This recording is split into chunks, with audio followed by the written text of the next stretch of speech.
Well, it's good to be with you all this morning as we continue our series of Bless This Home.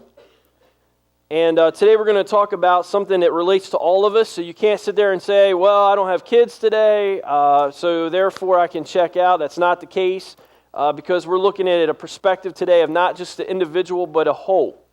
And so what I want to go back to is about 9 years ago, there was the 2004 Olympics. One of my favorite things to watch every 4 years is the Summer Olympics. I always make sure I can see as much of it as possible. And if you knew anything about the 2004 Olympics, there was a certain race that has become famous not because of what the U.S. did, but because of what they did not do. And in this race, it was the 4x100 women's relay.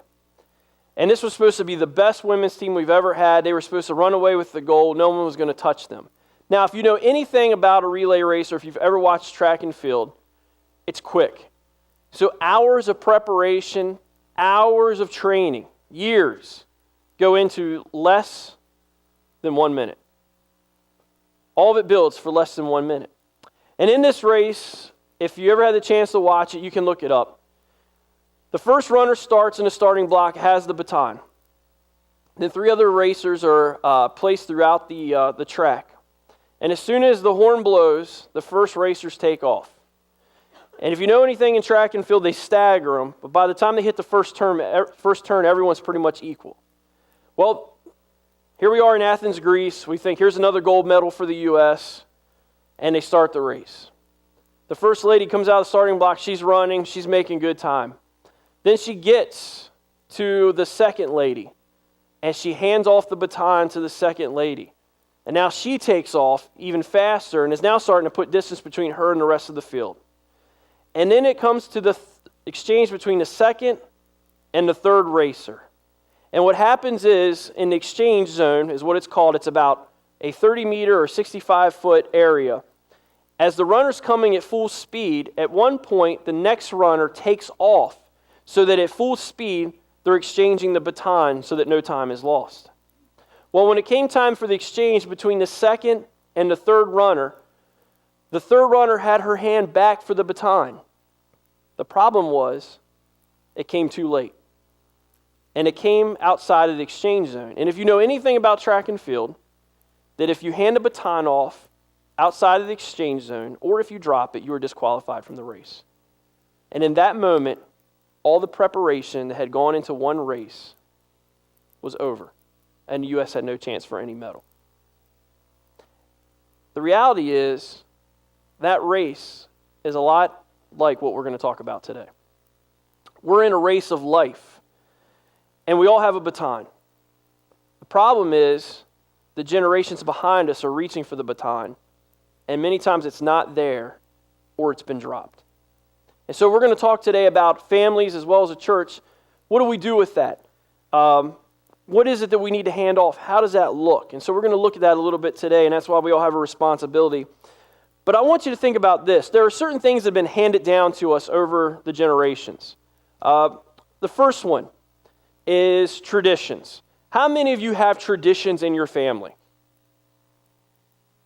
Okay, good. A lot of them. Maybe it's holiday traditions. So when you get together for the holidays, there are certain things you have to do. For me growing up, one of the things we had to do every Christmas, we had a tradition. Now, when you're a little kid at Christmas, what's the only thing you want to do? Open gifts. So my mom came up with a way to make that not happen. And so I would get up in the morning, I'm like, yes, it's Christmas, going to open gifts. And she would say, now, you know what we're going to do? We're going to sit down, and we would always turn to the book of Luke, and we would read the Christmas story. And then we would pray about, for God, what he had done that past year and all this. And I'm thinking, all right, what's the fastest way we can read this story? Even as I was a teenager, can we use a picture Bible? But it became a tradition, something we did. And even to this day, when we go over to my mom's house at Christmas time, or she comes to our house, we sit down, my mom, my wife, my kids and I, and we read the Christmas story. Now the kids read it. Since Mackenzie can read, she reads it to us, and they actually have a way they can interact and little things they can do with it. But it's become a tradition that we do. And it's a good one. Maybe vacations, you have traditions. Every year you have to go to the same place You stay at the same hotel, and you eat at the same places, and then you have to go and do the same activities, and you have a schedule. I remember vacation used to be like that for us. I said, whoa. I go on vacation to do nothing, but all we do is run around, and we got to go to this place. So now on vacation when I go, I just want to mellow. I want to be by the beach as long as I can, fry as much as possible, and when I go do something else, I'll go do it. But that was always a tradition. Like we had to eat at certain restaurants on certain nights, and so that becomes tradition. Sometimes it's heritage that's passed down from one generation to the other. Some cases it's customs. There are certain customs based on cultures that they pass down. I experienced this firsthand this past week when I was at Dulles International Airport. I was in the international arrival section, and I watched as people from certain backgrounds came off and began kissing one another. And I stood there thinking, this is awkward. Because it was guys kissing guys. And but if in their culture it was acceptable, but for someone who came from a culture where we don't do that, I did have a guy one time, a fellow pastor, try to greet me with a holy kiss. I just went, like, what are you doing, man? It's like, give me it's just weird. It was just he says in the Bible, Brian, we're supposed to greet each other with a holy kiss. I'm like, greet your wife then, not on me. But that's one of the things, that there are certain customs that are passed down from other ones. And lastly, and sadly, you know what else is passed down? Sin. There are generations that pass sin on to other generations. Alcoholism, drug abuse, all kinds of different things that is just passed on. They talk about the sins of our fathers or whatever it may be. But the reality is there is sin that is passed on. And so as we look at this today, I believe beyond these things, there's something greater that we have to hand off to this next generation as we talk about this. And the reality is we need to pick the baton back up, and we need to keep on this race and keep going. And we need to show the next generation what life is really about. And it's more than a baton, but I want you to draw that picture with it. Because here's the thing. I think where we're at today, and I say this, I believe, as someone who's worked with young people the last, 17, 18 years of my life, and I spent a lot of time with them. Here's what I have come up with hearing from them. They're tired of hearing this, and they're ready for us to show it. They're tired of hearing us say, follow Jesus, and they're ready to say, show me how to follow Jesus. Because we're going to look at a sad reality of where we're at today as a culture and as a church, but there is hope on the other side of it because we are Christians, and that's the great thing. And so this morning I want to kind of look at this, not from what society would say or our culture, but more or less from what, as the church and families, and what Jesus Christ says. And so we're going to answer some questions, and we're going to work through this today. And the first question is this, and I want you to think about this before I give you the information. What is currently being passed on to the next generation? Think about that. If you honestly was a young person, and some of you still are younger, but you're a young child, a teenager, what do you think is being passed on? And then I follow that up and say, as you look at these generations that come after us, do they frighten you? Do they intimidate you? Because I hear that a lot. Like, they have all these weird things they play with, and who would have thought? Now, I graduated high school 17 years ago. If you would have told me that back then, when we had AOL, and you remember the little yellow guy would come up on the screen, and it would go shh, bong, bong, shh, and you're like, am I on? Nope, didn't make it. All right, let's try again. If you would have told me 20 years ago when all that started, that we would stand here today, and everything that computer could do, this could do, and more, I said there's no way possible. No way possible whatsoever. You can talk to someone halfway around the world and see them on a phone. That's crazy. But here we are, and sometimes because we're not used to it, we get away from it because we're frightened and intimidated by it. And so when it comes to this next generation, there is a lot of things they have that are different in us. But guess what? The next generation after that's going to even have more. They're going to say, an iPhone, that's the worst thing ever. You laugh. If we're still here 20 years from now, we'll all be talking about the iPhone was such an ancient, it was like an abacus, but anyways, the point is that they're different. They dress different. They listen to music that's just weird. Like people scream and they call that music. They play with gadgets all the time. They talk in lingo. They talk in text language. They don't say things. Everything's just different today. And that can be fearful and intimidating, but yet what they're not asking for you to do is go out today and decide that, you want to have a smartphone, you want to do everything, you want to talk like them, look like them, sound like them, because then you become irrelevant because they laugh at you. So you don't need to do any of that. But here's the thing. This is something I hear from older generations, and it drives me crazy. It's a phrase. And let's just bury it today. I remember the good old days. Boring. Because the minute you start talking about the good old days, what you say is today is not good and it was better then. And immediately when you say that, you become irrelevant to the younger generations. And a matter of fact, why are we so focused in the past? Why is it that we go back to that? Think of what the older generations used to say when you were younger. Well, man, back in the 30s, it wasn't like this. You thought the 50s was wild, whatever it was. But we constantly have people to talk about the good old days. And here's the problem with that. Because the more we become focused on the past, we miss the opportunity in the present to prepare people for the future. And that's a problem. So we don't need to worry about the good old days. They're gone. They're done. They're buried. They're over. You can't go relive them. All right? That's just not going to happen. But here's the thing, and here's why I say this.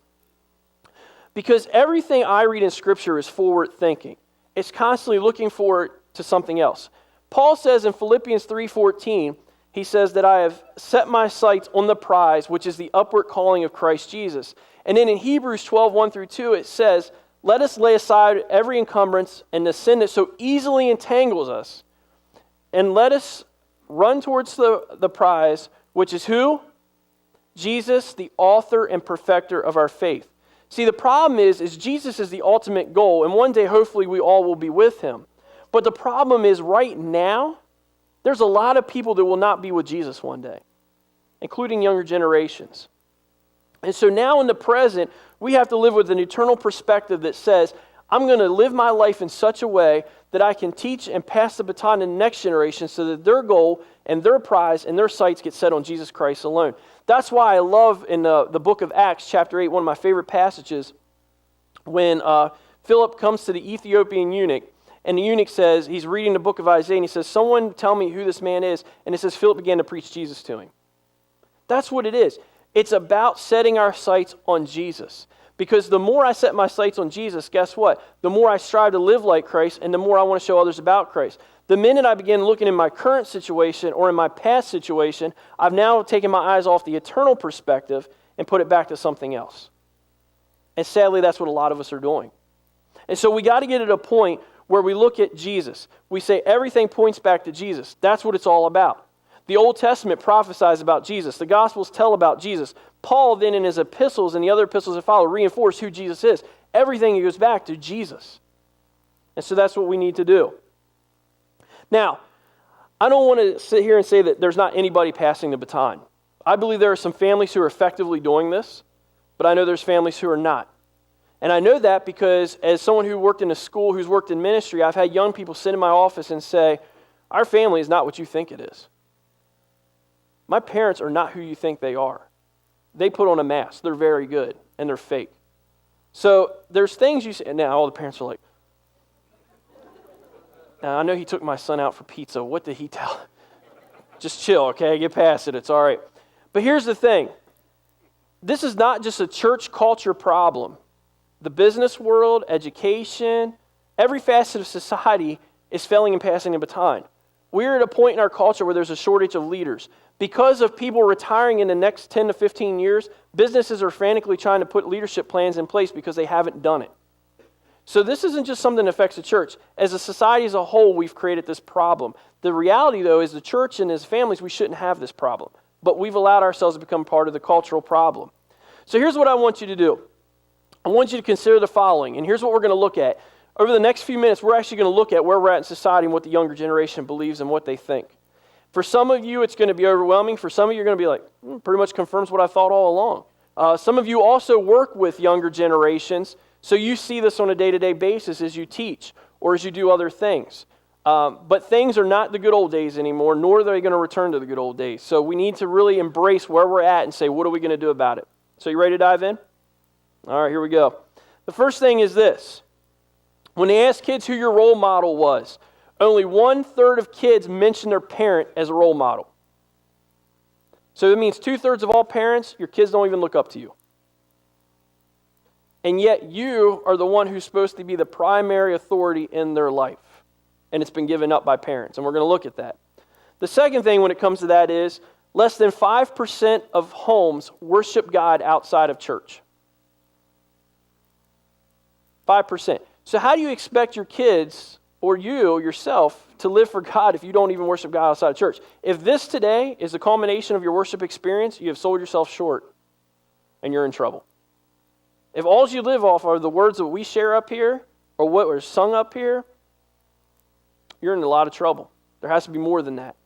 But only 5% of homes worship God outside of church. Now, with that said, I don't want you to go home this afternoon and sit your kids down and say, we're having a 3-hour Bible study. Because by golly, we're worshiping God. That's not what we're saying. That becomes legalistic. But as we shared last week, it's talked about in Deuteronomy, basically that whole concept is at every waking moment, you're looking for opportunities to teach your child, to worship God. That's when conversations happen, is when you're looking for them and teaching your kids. Pray with your kids. Even if they say, we're going to pray again, yeah, we're going to do this. Because you know what? We're going to put God as a priority. So, next thing is, most Christian young people said they do not want a marriage like their parents. Now, I know what you're going to think. Well, yeah, because we're kooky and weird. No. I've asked them this question because when I first read this, I thought, wonder why that is. So I did what any person should do. I asked teenagers. And I said, would you want a relationship like your parents? And some said, yeah, I would. Why? Because they love each other. How do you know they love each other? And we go through all this conversation. Others said no. Why? Because I don't think their marriage reflects what God wants. So this is a reality that we exist in when it comes to that most do not want a marriage like their parents. The next thing, they said, hey kids, what are the main influences in your life? Well, guess who wasn't at number one? Parents. Guess who is? Media and culture. The culture is now the number one influence in their life. If you remember, I stood up here just about a year ago in September for a youth Sunday sermon, and I shared with you that a pastor said we are now raising the first generation outside of the home. Research now shows that is true. Culture is the number one influence. Number 2 is their friends, which we would assume friends would be up there. And number 3 is communities. And by communities, I mean things like youth group, sports teams, clubs at school, those types of communities. So in those, you would have student pastors, coaches, teachers are now as the top influences in their life. Who's missing from the list altogether? Parents. They don't even make the top 3. Now, as a parent, how does that make you feel? As a church, how does that make us feel? The kids don't even recognize parents as the authority. You know why that is? And I say this as someone who works with kids and I've been around them. And I've had to work with parents. And I'm not saying anyone here or anything. I'm just saying in general. Parents have given up their authority. The problem is parents don't teach respect at home. And so when their kids come to school, they don't have any respect for authority. They don't know how to do that. And teachers have to teach them. People at church have to teach them. Because parents today are too concerned about being a friend. You know when you get to be a friend with your kid? When they grow up, go off to college, get married, and then they come back with their own family. Then be their friend. Now, you're called to be the authority. God has put you as the authority in their life, and he says, children are a gift from God. Well, therefore, if they're a gift, you wouldn't treat a gift at Christmas and a birthday and just throw it aside. Why is it we throw our kids aside? You have only one shot at your kid. That's it. That's all you get. 18 years, if they stay for 18 years and go to college. This reality hit me the other day. People used to always say, wait until you have kids one day, Brian. Life will pass you by before you know it. I said, yeah, right. I'm standing here before you today with a 9 and a 6-year-old, and I have no idea where the last 9 years have went in my life. I mean, it's been that fast. And I have one now who's growing into a young lady, and I have my little 6-year-old who I'm still trying to hang on to those, fun years. They're all fun, but I'm talking about that stage. Well, we've had the last 3 years, Ian and I, this thing where I'll get him up in the morning for school, and he would get down out of his loft bed, he would jump on me, throw his arms around me, and I would carry him out to the kitchen for breakfast. That was what we did for the last 3 years since he'd been in pre-K. So this year, Wednesday's the first day of school. I go back, I get him up, say, hey, he's crying, I can't even talk today. Crawling down, there we go, out of his bed. And I say, hey, you want me to carry you out? He goes, no, Dad, I'm in first grade and I'm a big boy now. I teared up. I'm not going to lie. I told Chris, I said, I'm struggling with this one. We're going to have to go back to kindergarten. We're holding him back. Because, it's just one of those things like, no, man, this is like our thing. This is like dad and son bonding. This is what we did. And now he says, no, I'm a big boy. And it hit me as I sat there at Meet the Teacher night this past week, and I thought, my daughter's 9 years old in 4th grade, and theoretically she's halfway done with us if she leaves at the age of 18 to go to college. And what have I done in those 9 years? And it was really neat the other night. Her teacher said, I want you to write this. They called it a high five, and there was a hand, and we had to write a message that anytime they're having a bad day, they could pull it out and just read it and be encouraged. And it came from Mom and Dad. So I'm sitting there thinking, what do you write? It's a 4th grader. I know you don't like it, but try your best. So I thought, I just wrote and I said, honey, we always want you to try your best when it comes to your studies and learn something new this year. But most importantly, at the end of the day, remember you represent Jesus Christ.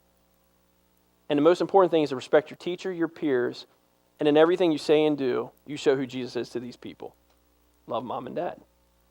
And I'm thinking, does she get it yet? After 9 years, does she get it? And you're going to see why later. I mean, this has really been hitting me a lot lately with this whole thing with my kids and what you do, because we think 18 years is all we got. In some cases, we don't even have that much. So influences. The other thing is this, development.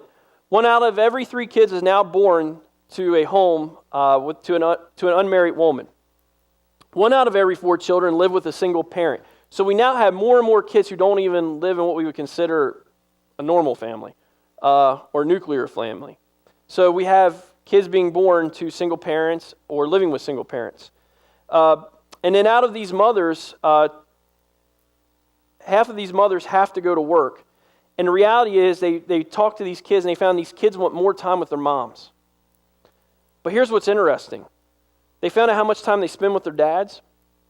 The average teenager spends 23 hours with their dad per week, but spends 25 hours consuming mass media. Think about that. Dads get 23 hours. Media now has 25. And I still think that's low in some cases. So in a lot of ways, we've given up. And what we say is, well, we're home as a family. No, you're not home as a family. Mom's on her iPad. Dad's on his laptop doing things for work. Son's over here with his, Beats by Dre on his ears or his, whatever, playing Xbox. And the daughter's over here playing on her electronic devices. You're all in the same room, but you don't know what's going on in each other's life. But you're saying, well, that's family time. You're there. You're present. You could go sit in a restaurant and do that. If you don't believe me, I gave this challenge a year ago. Go sit in a restaurant and watch families eat. I mean, they can't. What are you ordering? Chicken? Then they're on their phones. It's sad. So we made the rule. When someone calls our house, during dinner time, we don't answer it. The phone goes off, you don't answer it. When we're out to eat, don't answer it.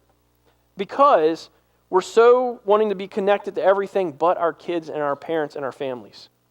And so this is what's happened, is that culture and media now has more influence.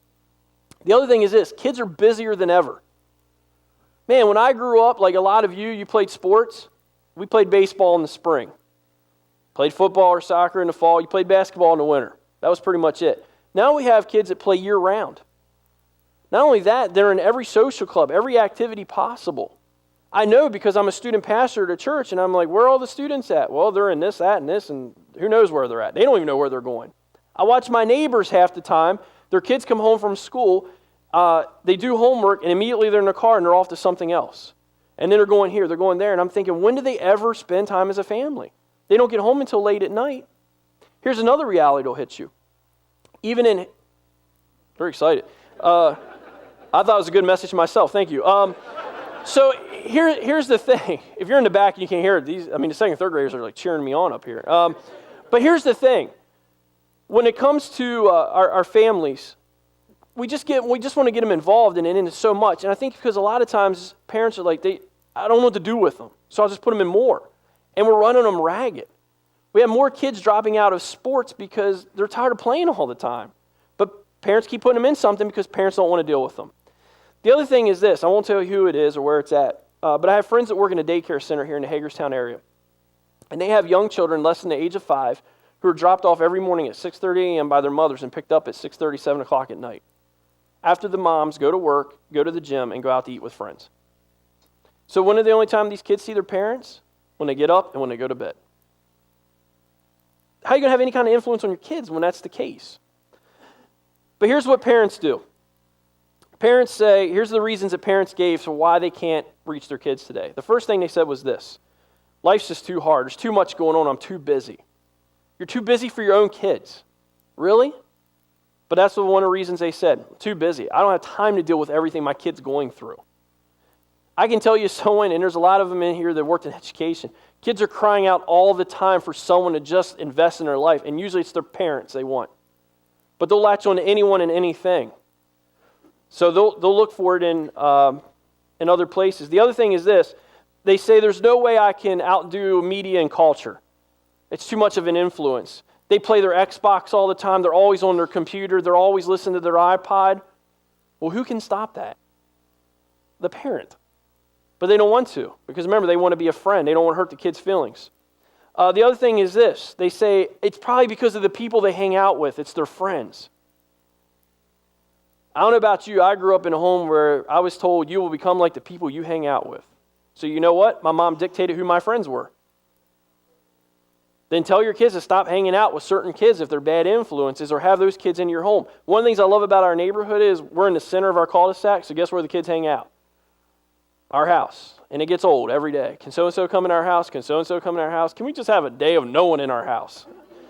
But at least I know where they're at, and the kids get to hang out, and it's fine. It's just sometimes it becomes a lot. It's like I can't raise the whole village. I got two I got to deal with. But the other one is this. They say, well, culture is teaching them wrong. It's the school's fault. It's the church's fault. The church isn't doing enough. The school's teaching things that are bad. Okay, so when your kid comes home, and my kids went to a Christian school to start, and they go to public school now, I talked about as many sinful issues in a Christian school as I did in a secular school. Because you know what? Sin is everywhere. There's sinful kids here even at church. All right? And they're dealing with things. All right? Guess what? They share prayer requests. And then your kid comes home and says, now what does this mean? And you explain something. Why? And I know some people just want to shelter, and I think that's good to an extent, but at some point you got to say, you know what? We live in a world, you're going to see things and hear things. How do you respond to it biblically? I never thought I was going to have to tell my daughter in kindergarten what divorce was. Or in pre-K, what does it mean to be married and only have one mom, or a single parent, not a dad in the house? Why is that?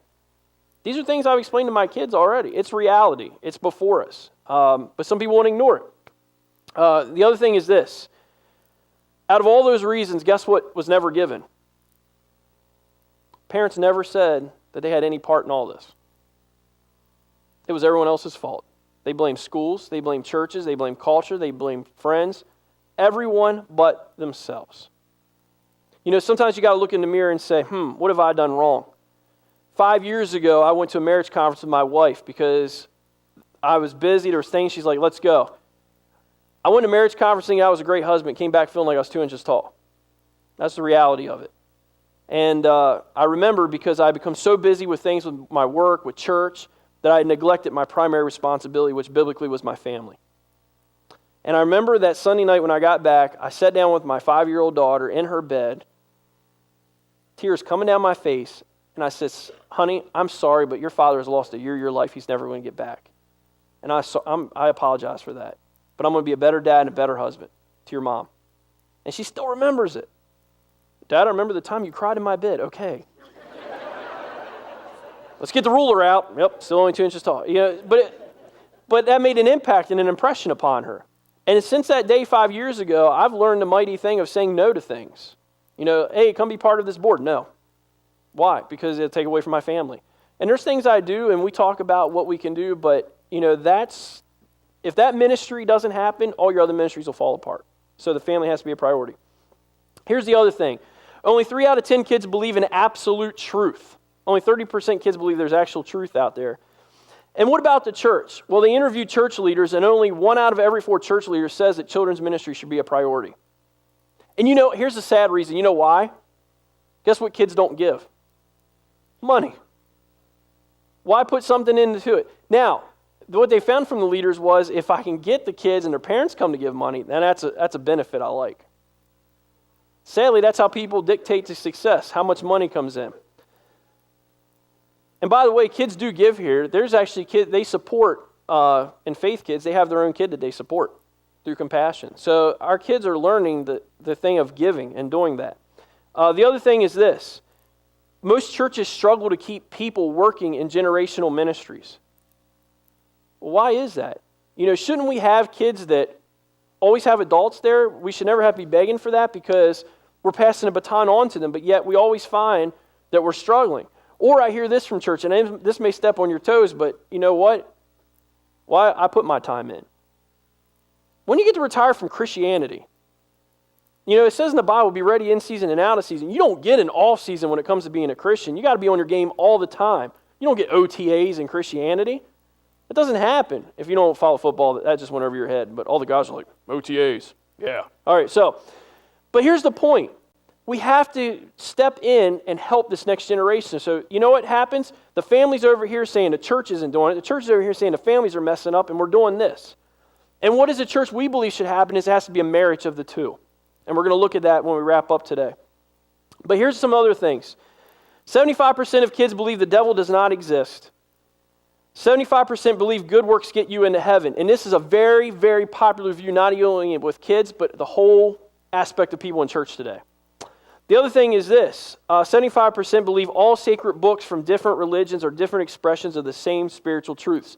Don't laugh. Yours truly believed that in high school. And most people, my own mother didn't even know it. I believe that there was one God, and we all had a different name and a different way to get to him. So it's more popular than you think. And I had to work through that. And I was a kid that went to church all the time, was in youth group all the time, was on the Bible quiz team, and I didn't even believe it all. I just did the show because that's what you're supposed to do. The other thing is this. 50% believe life has no meaning. Why? Because they haven't fixed their eyes on Jesus. Because when you fix your eyes on Jesus, you understand what the life is all about. The other thing is, half of them do not believe there's an absolute standard for morals or ethics because they're told that the Bible is an irrelevant historical book that just has nice stories in it. So they don't believe it to be true. 50% believe Jesus Christ actually committed sins while he lived on earth. And then lastly, 50% say the Bible does not condemn homosexuality. I will tell you in younger generations that homosexuality and abortion are very acceptable practices. Why? Because as everyone wanted to be friends of them and not offend them, they don't want to offend their peers, so they've come to accept those things. And they'll tell you, I have gay friends, and if they choose to do it, that's okay, that's on them. I'm like, no, it's not. You still have to stand for what truth is and what God's Word says. So we talk about some of these things. It's one of the things we do is we look at Scripture and how do you respond culturally to what you see. And here's the next thing. Why do younger generations matter? Well, first and foremost, God talks about younger people. Who does he use? Look in 2 Timothy chapter 1, here verses 3 through 5, and this shows why it's so important to set a precedence. It says this, and this is Paul talking to Timothy. He says, I thank God whom I serve with a clear conscience the way my forefathers did. So what does he tell you right there? Forefathers, there's a precedence that was set beforehand for even Paul. But then he goes on and he says this, as I constantly remember you in my prayers night and day, longing to see you, even as I recall your tears, so that I may be filled with joy. For I am mindful of the sincere faith within you. So the faith that you have within you. And where did it come from? It first dwelt in your grandmother Lois and your mother Eunice, and I'm sure now that it dwells in you as well. Paul recognizes the fact here that young Timothy has the faith he has as a result of this grandmother who passed it on to his mother, who has now passed it on to him. It was a generational faith that went on. And so it recognized that. The other thing is this. When it comes to young kids, we can't say we have tomorrow all the time, because here's the reality. By the age of 2, they start learning values. By the age of 9, their moral foundation is pretty much set. And by 13, their worldview is done.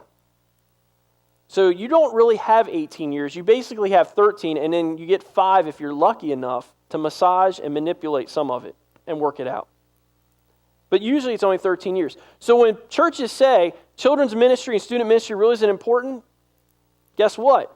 That's where most people are come to know the Lord. You hear the statistics all the time that 80% of people who come to know the Lord do so by the age of 18. So when it comes to our younger generations, it's very, very important to our kids and to what we do. One of the other stories I love in the Bible is Abraham and Isaac. What an amazing thing is a father has to look at his son in the eye and say, I don't understand this, and I'm ad-libbing here. This is not what you'll find in Genesis 22. But God has called me to do this, son. I love God more. I'm going to have to take your life. And we never get Isaac's response.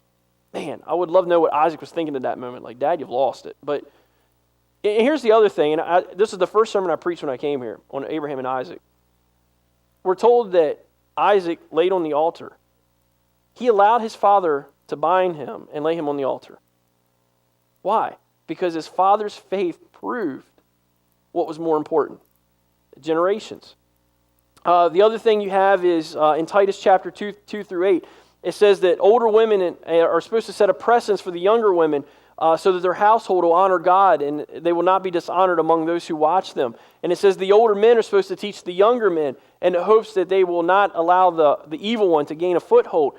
So as older, we're supposed to set the precedence for younger at all times in everything we do.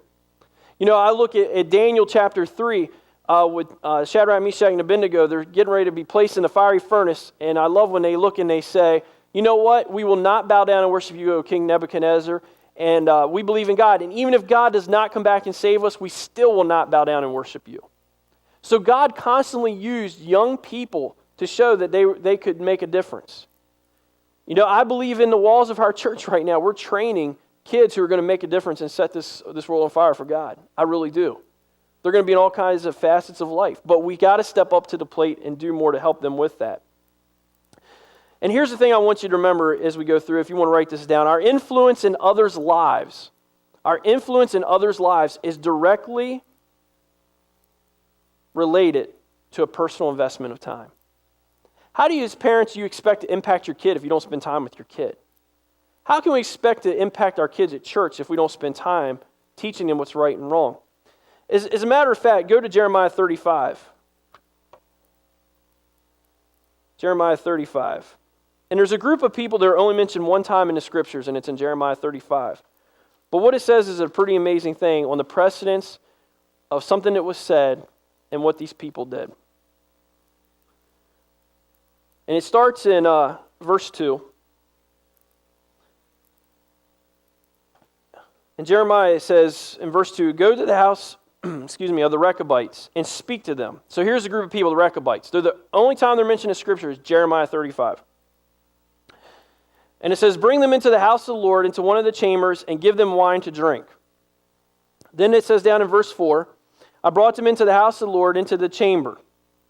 Verse 5, it says, then I set before the men of the house of the Rechabites pitchers full of wine and cups, and I said to them, drink wine. So I put all this wine before them.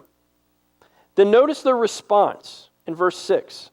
We will not drink wine, for Jonadab, the son of Rechab, our father, commanded us, saying, you shall not drink wine, you or your sons forever. In verse 7, you shall not build a house, and you shall not sow seed, and you shall not plant a vineyard or own one, but in tents you shall dwell in your days, that you may live many days in the land where you sojourn. But we have obeyed the voice of Jonadab, the son of Rechab, our father, in all that he commanded us, not to drink wine all our days. And then notice who else they included in verse 8. All our wives, our sons, and our daughters. Nor do we build ourselves houses to dwell in, and we do not have vineyard or field to seed. But in verse 10, we have only dwelt in tents, and have obeyed and done according to all that Jonadab our father commanded us. So what happened? This man said two things. He said, number one, I don't want you to ever drink wine. And number two, I don't want you to ever have a place to lay your head. So you can't own a vineyard, you can't plant a field, and you can't build a house. Now here's what's amazing. They researched this small group of people called the Rechabites found in Jeremiah 35, and to this day, they can be found in the Middle East. And guess what two things they don't do to this day? drink wine, or lay their head any permanent place. They're Bedouins. They just constantly travel. Thousands of years later, the Rechabite, the remnants of their tribe, still adhere to these two things. But notice how the Lord responds to what the Rechabites do.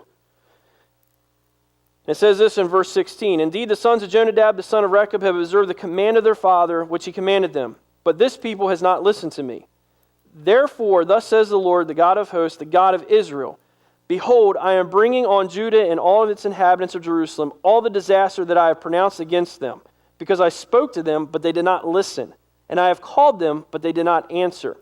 Then Jeremiah said to the house of the Rechabites, Thus says the Lord of hosts, the God of Israel, Because you have obeyed the command of Jonadab your father, and kept all his commands, and done according to all that he commanded you, therefore thus says the Lord of hosts, the God of Israel, Jonadab the son of Rechab shall not lack a man to stand before me always." So you want to know why several thousand years later, there's still remnants of the Rechabites? It's because of their faithfulness of what was taught before them by previous generations. God says, because of your faithfulness, because you've obeyed, you will never lack a man who doesn't stand before me. So to this day, they still have what they were told to do generations later because they believed and they followed what was said. So when we sit there and say, well, there's no way that generations after us will follow us, it's not true. We acknowledge at the beginning that there's traditions, there's customs, there's things that we pass on. What makes us think that the things that we teach from the Holy Word of God will not stay with generations to come? Probably even some of you are products because of generations of faith. Just like Timothy was a product of his grandmother's faith and his mom's faith, some of us today are here because of previous generations and what they established as truth and what was taught to us. So do not downplay the importance of what you can pass on to the next generation. Because remember, as I said, you get one shot. And next week, as Pastor Dave is going to talk about, what happens when a kid flips after everything you've taught him. That happens. But you know what? Life's not a video game. You don't get a do-over. You don't get endless lives. You don't get to go back and say, let me replay that level again from my kid's life and redo this. Some of you wish you could. You wish you would have known then what you know now. You wish you would have followed Christ the way you back then, the way you do now. But you can't go change it, and you can't beat yourself up for that. The only thing you can do is say, how can I influence the next generation? Whether that's your kids, your grandkids, nieces, nephews, neighbors, kids in your classroom at school, or even kids here at the church. How can you influence them? So that's where we're at. Parents' responsibility. Here's what you're called to do, parents. Number one, you are the primary spiritual trainers of your child.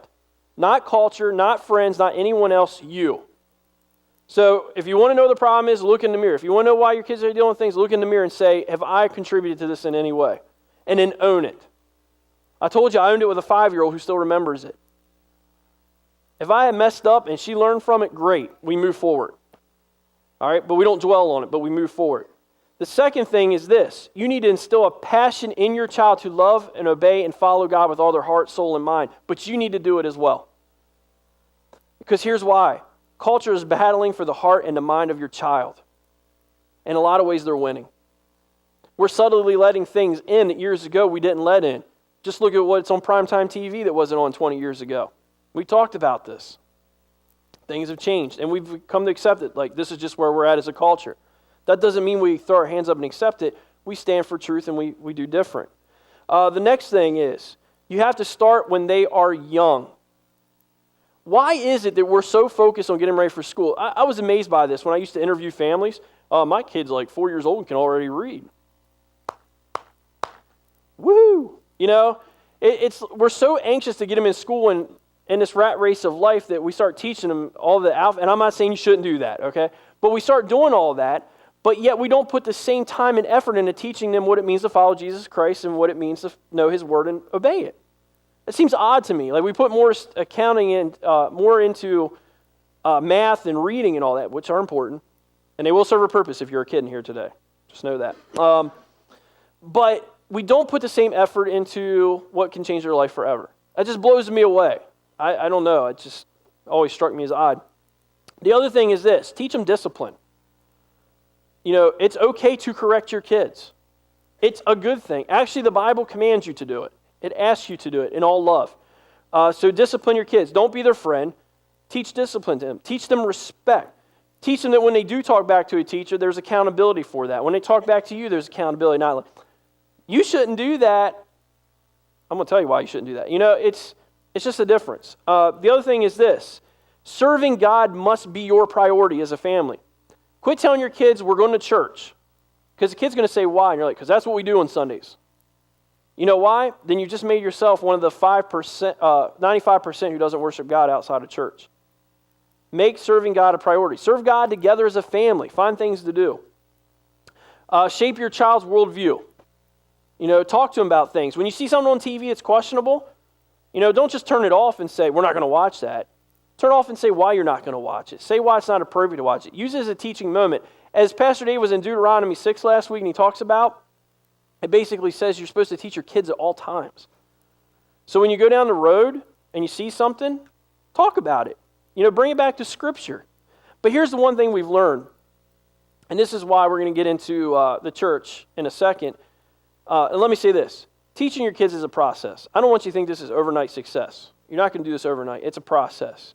And with teaching kids, every time you feel like you gain, you go back some. And you gain, you go back. That's how things are. But here's what we recognize as a church. The church over the years has sold families short. Because what we say is this. We say, men, go be the spiritual leaders of your home. And you know what most guys say? What does that mean?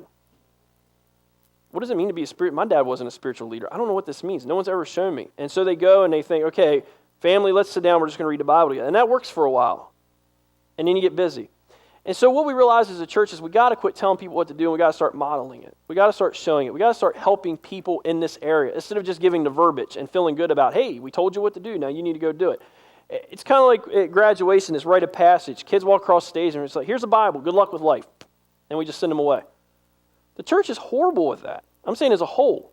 And so that's one of the things we said, what is our responsibility in this? Well, we believe, number one, as a church, we need to acknowledge that you as parents are the spiritual trainers of your child, which means that we need to equip and reinforce you any way possible to do what you need to do as a parent. We need to come alongside of you and help you. We're not the primary responsibility of raising your child. That's not on us. People in school tell you that they feel like they're raising your kids sometimes. They feel like they're raising kids. It's not. It's on the parents. So we need to do that. The other thing is this. We believe that we need to invest in the next generation. It's kind of like this, time. We believe there's time that needs to be put in the next generation. We believe that when it comes to staffing, we staff people, and you've heard me say this before, churches create spiritual malpractice. Hey, you breathe and you walk, guess where you're serving? Children's ministry. And so we put someone in there who doesn't even understand the Bible to teach our kids about the Bible, and they don't learn anything about the Bible. They just learn feel-good stories. So we said, no, we're going to train, we're going to do that. So we have training for our staff workers in our generations ministry. The other thing they found in churches, when it comes to curriculum, here we want to be more about depth than width. So we want to take time, and there are certain questions that we want kids to be able to answer when it comes to the worldview. And we talked about this with our workers last year, that we're going to answer things like, who is Jesus? What does it mean to follow Jesus? And we're going to look at that in every aspect, and that's how we're going to filter what we do and how we choose things. We're not just going to go out and say, well, that's pretty, and they have a lot of pictures, so let's take that curriculum.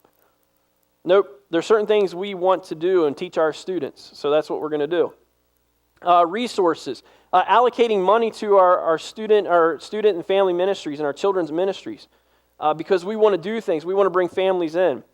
The other thing is this, involving parents. Now, some of you are parents and the student pastors before you, and we've had a great relationship to this point, but what I'm about to say may change that.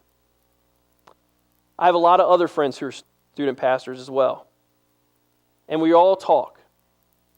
And you know what the biggest frustration for us is in ministry?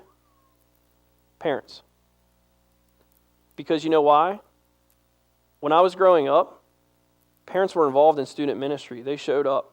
They were there. They encouraged their students to be part of it. Today, parents don't do it anymore. They might drop their kid off, get involved. They don't do it. I'm not saying everyone. I'm just saying some. And we all sit around, we're like, what's going on? And we're not blaming parents. But you know what we found is, this is a chance for me to get away from my kids. Or they just say, we're too busy. You know what? Or, here's the biggest thing that's frustrated us. you let your kids make the spiritual decisions for their life. Remember, you get one shot at this for 18 years. You cannot tell me a 13-year-old knows what they need. If you would have told me at 13, my mom would have gave me fair game to do what I wanted to do, I would not be standing before you today. Because I knew where I was at the age of 13 and 14. But yet some parents here believe your 13-year-old can make a decision about the spiritual well-being of their life. And I'm not saying I'm the greatest student pastor ever. I'm up there. But I'm just kidding. I'm a sinful human. That was a prideful statement. But you're laughing, so that means you're listening. So anyways, but here's the thing. The point is, we have a great student ministry. We put a lot of time into it. And my buddies and I, we talk, we interact, and we're all facing the same thing, is that students don't show up anymore. And you know what we've come to the conclusion as we talk? It's because parents don't tell them they have to. Oh, you don't want to go to church? Okay, go hang out with your friends. And I'm not saying church is going to save them or change them, but as parents, if that's a priority to you, then get your kids involved so that someone can reinforce what you're teaching. Because guess what? Probably most of their friends aren't. And you can say, but they're their Christian friends. I got in trouble with all my Christian friends. That's how I got out of the house. Well, I'm hanging out with the church kids. And then we're going to go have fun. So it's just one of the things that you have as parents to say, hey, you know what? I'm in your corner. I've told you from the beginning, I'm in your corner. I'm here to help you. So anyways, with that. And the other thing is this, is we're trying to balance small groups and large groups. We're starting a parent class here in the fall. There's other classes on marriage and things like that. But then we're doing this real family ministry. And you guys are all asking this question, what is it and why are you doing this? And a year ago we said we need to do something different as a church. Traditional ministry's not working. We're losing parents, we're losing families. What else could we do? And so we did what any American will do. We Googled family ministry, and you know what we found? Nothing. Even your large mega churches don't do family ministries. They do your traditional ministries where they just put kids in different rooms and they put the parents somewhere else. And we believe there's a time of separation in small groups, but then there's a time there has to be large groups that come together. And so when you want to look at us, we'll be honest with you. We're scared to death to do this, but we're not doing it on our own initiative. You know why? Because what happens if people don't come? What happens if they don't? But we said, you know what? If God put this on our heart and it's been there for a year, then God must want it done, and we're going to be obedient and do it. And we're going to do it to the best of our ability. And we're going to train parents, we're going to train families, and we're going to train a church to set a precedence for this next generation. So there is apprehension when it goes into this, but you know what? We're following the Lord. This isn't like Dave, Brian, and Mike sat in a room like, what else could we do? I know. It wasn't like that. It was something that spurred out of a conversation. We said, let's bathe that in prayer, and we did, and it came up to real family. And so we believe this is a time where it doesn't have to look like what another church does. We don't want to look like another church. We just want to do what God's called us to do and be obedient to that. So, and then if you're here today and you're a younger generation, you can't sit around and go, yeah, you tell the church, you tell the parents, they've messed up. It's their fault. If you're younger kids here today, teenagers, anyone else, guess what? You have a responsibility in this as well. Number one is you need to listen. If your parents are teaching you truth, your church, I know, is teaching you truth, you need to listen to that. You can't sit and blame and say, well, I didn't know any better because my parents didn't teach me. You still have choice. I stand here today and I was told that statistically I shouldn't be married or have a marriage because I came from a divorced family. That's baloney. You still make a choice at the end of the day. You still choose to follow God. I love the words it says in 2 Timothy 2:1-2, the things which you have heard from me in the presence of many witnesses, and trust these to faithful men who will be able to teach others also. You have faithful people who want to teach you what is true, younger people. And Solomon talks all through the Proverbs, accept the teaching, accept my instruction, son, and do all these things. The second thing is, as younger people, you can be an example. It says in 1 Timothy 4:12, to set an example in your faith, your love, your doctrine, your purity, so that others may see it. You know how I know this? I have a 9 and 6-year-old who looks up to some of the teenagers like they're rock stars. I mean, they see them and they gravitate towards them. And I'm like, boy, I'm watching you. So my kid's watching you, I'm watching you. But that's how it is. So younger kids are watching the older kids. You set the precedence. It just keeps getting passed, the baton all the way down. So younger people, you have the opportunity to do that because there are some coming after you that you're going to pass the baton on to. And so here's the idea. In the race, when it comes to it, the responsibility of the baton is not the person receiving it. The responsibility is the one who is passing it. You know why? Because if you ever watch a relay race, the person receiving it never turns around. Because the minute you do, you slow yourself down. They have to trust that it'll be placed in their hands so they can pick it up and continue going. So we can't sit here and say, oh, the kids have messed it all up, it's their fault. No, in some ways they have. I'm not going to give all the responsibility to us. But we have the responsibility to pass it. And here's the thing, and here's the best way to look at it. I brought a bike today. No, I'm not going to jump off the stage with it. If it was a mountain bike, I would. You laugh, I would. I would jump a mountain bike off of here in a heartbeat. So here's a bike. You can tell it's a boy's bike because the pedals are broke. This is my son, daredevil like his dad. But here's the thing. When you have a kid who first starts riding a bike, all right, I want you to picture when you first taught your kid how to ride a bike. You got out, maybe the first time you rode a bike. Maybe it wasn't a good experience. Maybe you shouldn't picture it. But anyways, you get a kid on a bike and you set them there. And as soon as they get on the bike, what happens? It starts going like, it's all wobbly, right? And some of you put training wheels on because you want a safety net. Just put the kid on the bike. You know, I'm just kidding. Training wheels are good. So the kid's on training wheels and they go and you're walking with them. You're like, yay, way to go, son or daughter. You're doing great. You're doing well. And then you might start with your hand back here. Then what eventually happens? Well, as they keep riding it, then you let go. And you let go more and more and more. In the hopes that at some point they'll learn to pedal this bike on their own and be able to ride it. And I've loved it living in a cul-de-sac over the last 2 years where I've watched about 12 kids learn how to ride their bike. And I watch all the parents out there. And, I had the kid that was advanced. My son got on the bike, took the training wheels off, and there he went. I thought, advanced learner. That's good. So, but you do this. Now, what would happen to you? Why is it that you help your child on the bike? Because number one, you want to protect them and you want to make sure they don't get hurt. And they are going to fall and they're going to come in, you're going to kiss their boo-boo, put a Band-Aid on it, and all the world's better and we go on. But here's the reality. Why is it, and maybe you did, and if you did, we need to talk. Why is it you never took your kid, put him on a bike and went, failure? Why is it that we never did that to our kids? Because we didn't want our kids to be hurt and we didn't want harm to come their way. But you know what we've done with their spiritual lives? Is we've treated it as a bike, and there's no training wheels on it, and we don't help them. We just put them on the bike of life, and we go, there you go. Nope, your fault. You should have pedaled. See, we put so much time and effort into things like that, but then when it comes to the spirituality of our kids, we're passing the baton to someone else to do it. But yet our kids are running, saying, just give it to me. Just put it in my hand. I want something. I want to hold on to something. So if you're a parent, grandparent, aunt, uncle, whatever today, pour into your kids.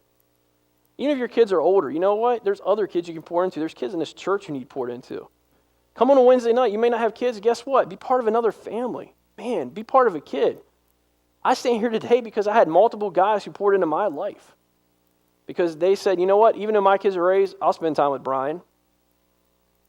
And here I am today because they mentored me. You know what? Don't make excuses for what you can't do. Look at opportunities for what you can do because they're all around us. And so when it comes to what we want to do, we believe that we're at a crossroads as a church, as Christians, that we need to pass the baton to the next generation. Because you know what? In a lot of ways, we're behind the 8 ball as a church, as a whole. As parents, as a whole, as Christians, as a whole, we're behind. So I want you to think about that today.